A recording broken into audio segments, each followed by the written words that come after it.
Banyak yang sepele. Inilah 5 penyebab sholat menjadi tidak sah yang sering dilakukan kaum muslim. Kesalahan ini sering dianggap remeh karena terlihat sederhana, padahal dampaknya sangat besar terhadap ibadah kita.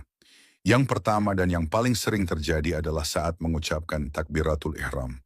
Banyak orang melafazkan Allahu Akbar hanya di dalam hati, tanpa suara sama sekali.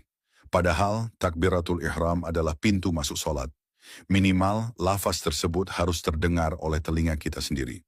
Jika tidak, maka takbir tersebut dianggap tidak sah dan otomatis sholat pun tidak sah. Ini bukan soal keras atau pelan, tetapi soal ada atau tidaknya suara yang keluar dan bisa kita dengar sendiri. Kesalahan kedua yang juga sering dilakukan adalah membaca surah Al-Fatihah tanpa suara, hanya dibaca di dalam hati. Padahal Al-Fatihah adalah rukun solat yang tidak boleh ditinggalkan.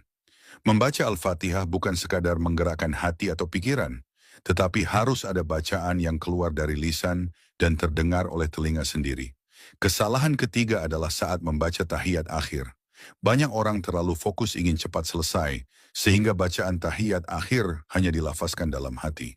Padahal tahiyat akhir termasuk rukun solat yang wajib dibaca dengan suara yang bisa didengar oleh diri sendiri. Kesalahan keempat yang sering luput dari perhatian adalah membaca sholawat kepada Nabi Muhammad Shallallahu Alaihi Wasallam dalam tahiyat akhir tanpa suara. Padahal sholawat tersebut adalah bagian penting dalam sholat. Sekali lagi, ukurannya bukan keras atau lirih, tetapi harus ada suara yang keluar dan bisa kita dengar sendiri. Kemudian kesalahan kelima adalah saat mengucapkan salam pertama. Banyak orang mengucapkan salam hanya di dalam hati, atau sekadar menggerakkan bibir tanpa suara. Padahal salam pertama adalah penutup sholat yang wajib dilafazkan dengan suara yang terdengar oleh telinga sendiri. Semua kesalahan ini terlihat sepele, namun sangat menentukan sah atau tidaknya sholat kita.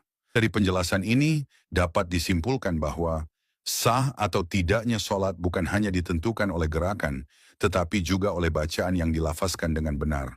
Semuanya wajib dilafazkan dengan suara yang terdengar oleh telinga sendiri. Kesalahan-kesalahan yang terlihat sepele ini ternyata bisa berdampak besar pada keabsahan sholat. Karena itu, penting bagi setiap muslim untuk memperbaiki sholatnya, bukan hanya dari gerakan, tetapi juga dari bacaan. Ingatlah sabda Rasulullah Shallallahu Alaihi Wasallam bahwa siapa saja yang menyampaikan satu ilmu, lalu ilmu itu diamalkan oleh orang lain, maka pahalanya akan terus mengalir meskipun orang yang menyampaikan ilmu tersebut telah wafat. Hadis ini diriwayatkan oleh Imam Al-Bukhari. Maka jika ilmu ini bermanfaat, sebarkanlah agar menjadi amal jariah bagi kita semua.